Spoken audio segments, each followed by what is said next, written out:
important, so I just want to make sure we can. So a little refresher here. If I ask for the vertex, how do you find your vertex? Opposite of b over 2a. So that would be the opposite of 6 over 2 times -3. And we get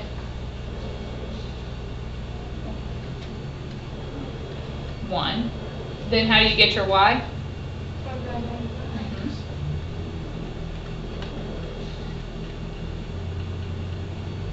So we get -3 plus 6 plus 1, which gives us 4. So the vertex is 1, 4. What would be the axis? X equals 1.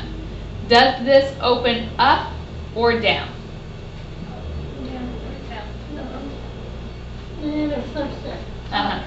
So it's opening down. I didn't ask this. Does it have a maximum or a minimum point? Maximum. What is the maximum value? 4. The highest point we hit is that y of your vertex. Okay, why don't you guys try B and C? So vertex, axis of symmetry, does it open up or down?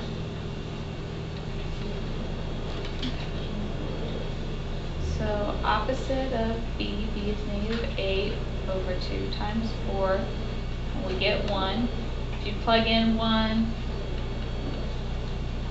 you get 3. So vertex 1, 3, axis of symmetry. How do I write it? Okay. Does this open up or down? Up. So is it a maximum or a minimum? Minimum. What is the minimum value? 3, just the y value of your vertex. Okay. C. So opposite of B, so opposite of -4 over 2 times -8. So you get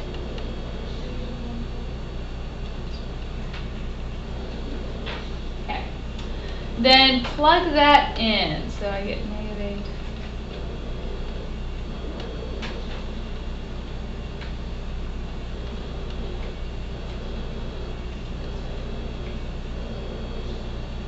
-9.5 or -19/2.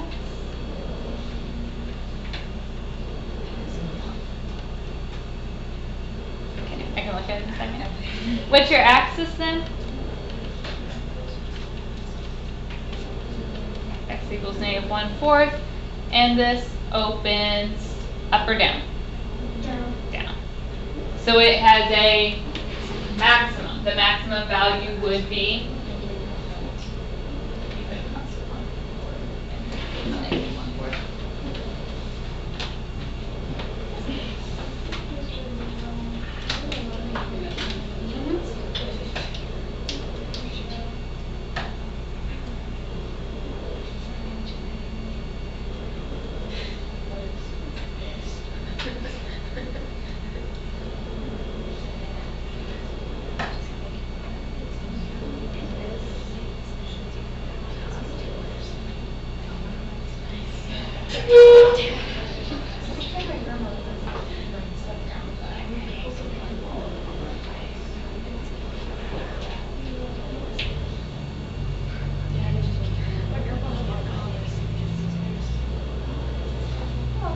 Any other questions?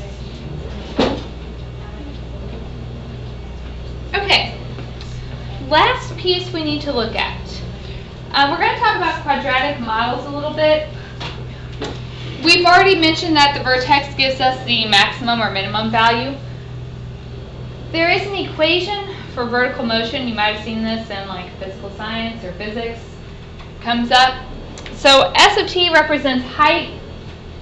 V sub 0 is the initial or beginning velocity. H sub 0 is your initial or beginning height. T is time measured in seconds. And like I said, your S was your height itself. So fill in the gaps in your box there, and then we'll look at an example.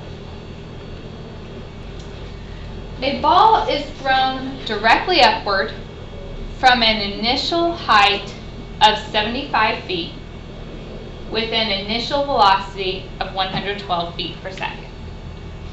Give a function that describes the height of the ball in terms of time t. So we just wrote down this formula, s of t equals our negative 16t squared plus b sub 0t plus h sub 0. So we are trying to write this function. Basically, I need to plug in values for my v and my t. My beginning velocity is what? Initial velocity is 112, so that goes in for my v. My beginning height is 75. So that goes in for my h. What if I had said you were standing on the ground? What would your beginning height be? 0. What if I said you were holding an object and dropped it? So your beginning velocity would be 0 because it started from rest. You were holding it. It's not like you threw it. When it came out of your hand, it was with a velocity of 0. So just some things to keep in mind. We might have zeros to plug in for those on occasion. Okay, B. After how many seconds does the projectile reach its maximum height? And what is the maximum height? What am I asking you to find there? The height. Where's the maximum going to happen? The highest point. The highest point, which is going to be what? What's the name for that? The vertex. This is a quadratic. So we're looking for the vertex. Now we know the formula for finding it. Let's do the formula real quick, and then I'm going to show you can also find it on your calculator. So to reach its maximum, the vertex, we're just going to do our formula, opposite of b over 2 times a.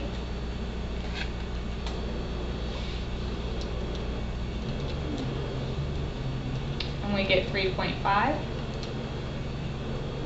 So now if you plug in a 3.5,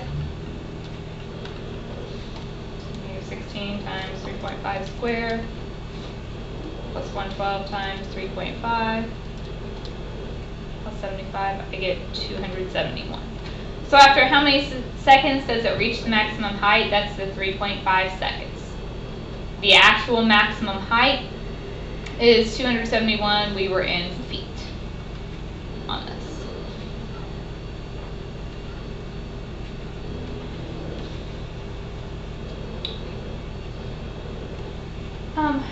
Grab a graphing calculator. I want to show you how to graph this.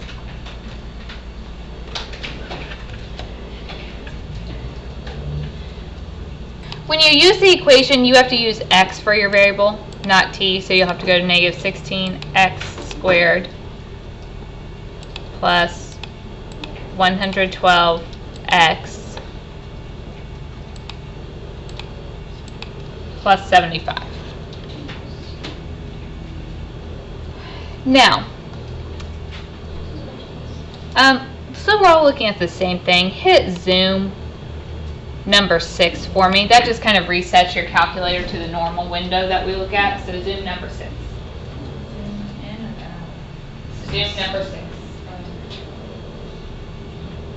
Okay, am I seeing much here? No. The regular window, your calculator goes from negative 10 to positive 10. We've already seen here, my y values need to go up to 271 is where it's going to happen. So we need to adjust our window because we're not seeing everything. So what I want you to do is hit the window button. Okay, and we are going to change our view. Let's look at, well, let's go down and look at our y's. Okay, my maximum. I knew this thing started at a height of 75. It's going up. Let's make our max pretty big. Let's set it at 300. And right below that, it has the YSCL. That's the scale. It's what it counts by. Since we made our Y pretty big, I don't really want to have to put 300 tick marks to go up to that. Why don't we make our Y scale a 10? That will just speed our calculator up a little bit when it goes to graph this. Okay, so now hit graph. Let's see if we see our vertex this time.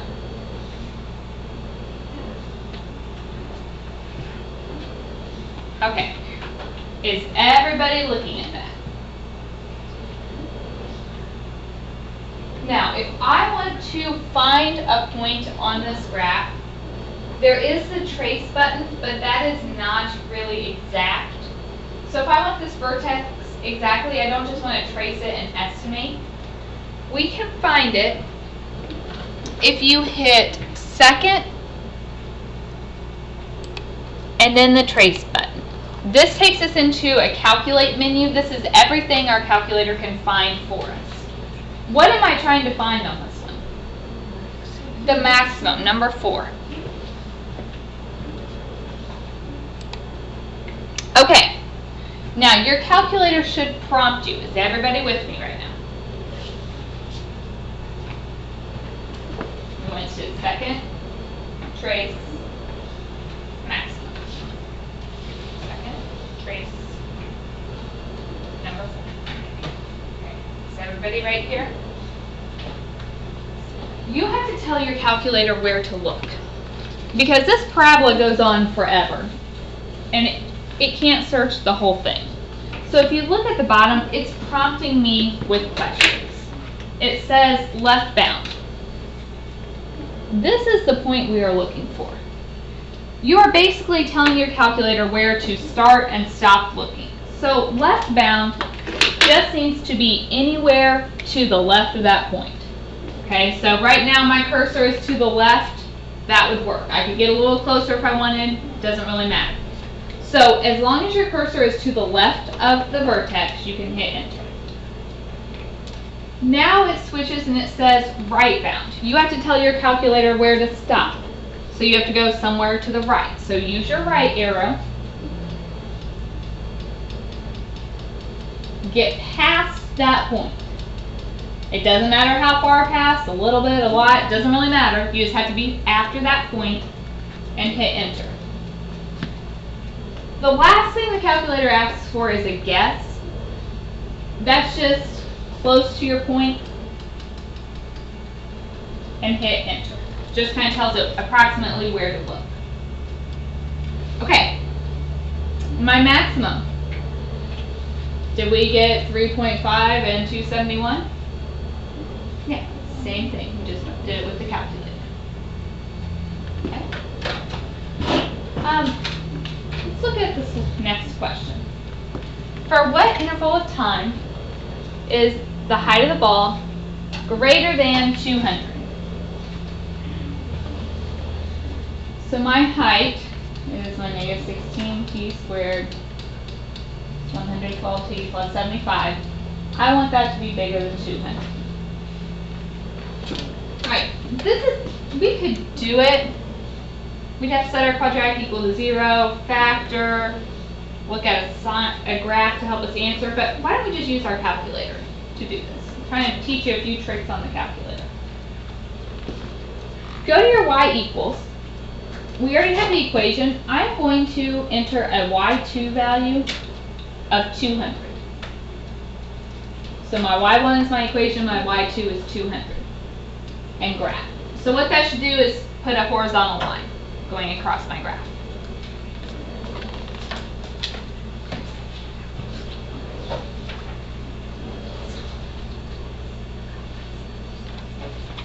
So, if we want to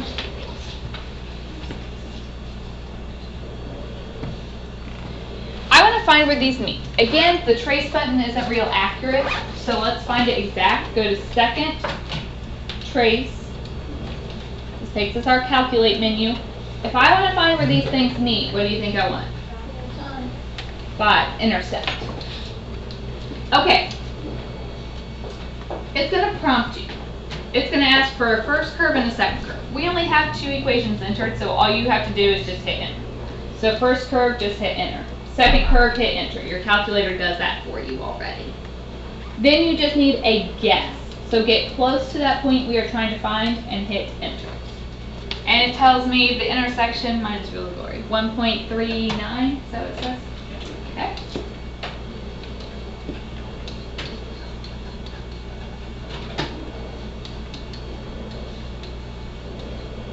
So I want my height to be bigger than 200, so that's when it first hits 200.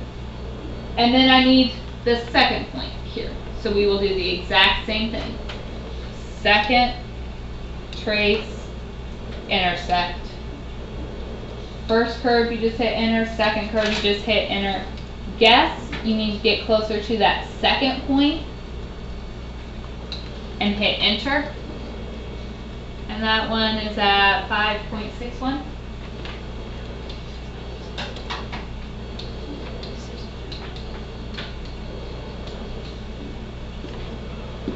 Okay. So just trying to teach you a few calculator tricks for some of these problems. Are there questions on that one?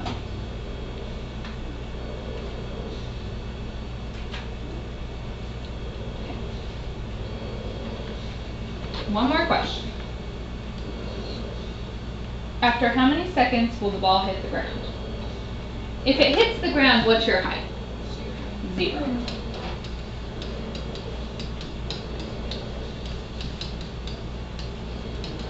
Okay. We could solve this if we wanted.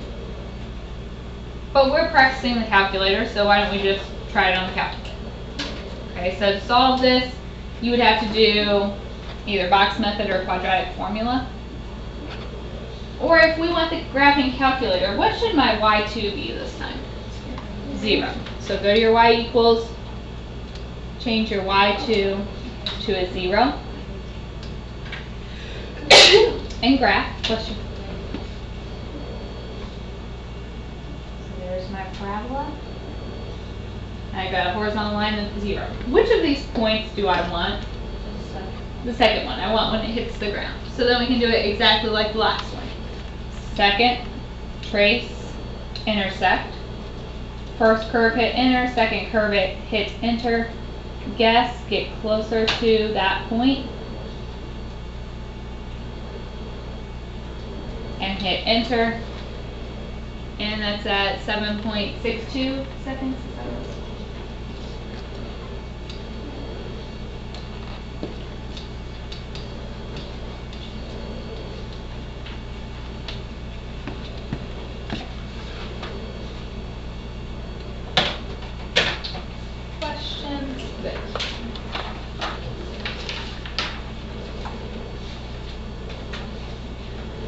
So, this is the end of section 3.2. Tomorrow we have a quiz. It's going to cover the quadratics, which your assignment tonight is pretty good review over all the quadratic stuff that I would ask. And the complex numbers, like adding, subtracting, multiplying, dividing. I will probably, when you come in tomorrow, have a few review problems from the complex numbers on the board. That just kind of like a bell work. We'll work those 4 or 5 questions to start, grade homework, answer any homework questions, and then do our quiz. And then you guys won't have any homework for the weekend. So that's always a plus, right? So are there any questions for me? Okay. The assignment for today is a handout that's posted on Classroom. The first 4 questions are all very similar. I just give you quadratic asking, does it open up or down? What's the vertex, axis of symmetry, intercept, graph it, that stuff. The last question is one like these. So if you want to do the last question first while you have my graphing calculators, that would be a good idea.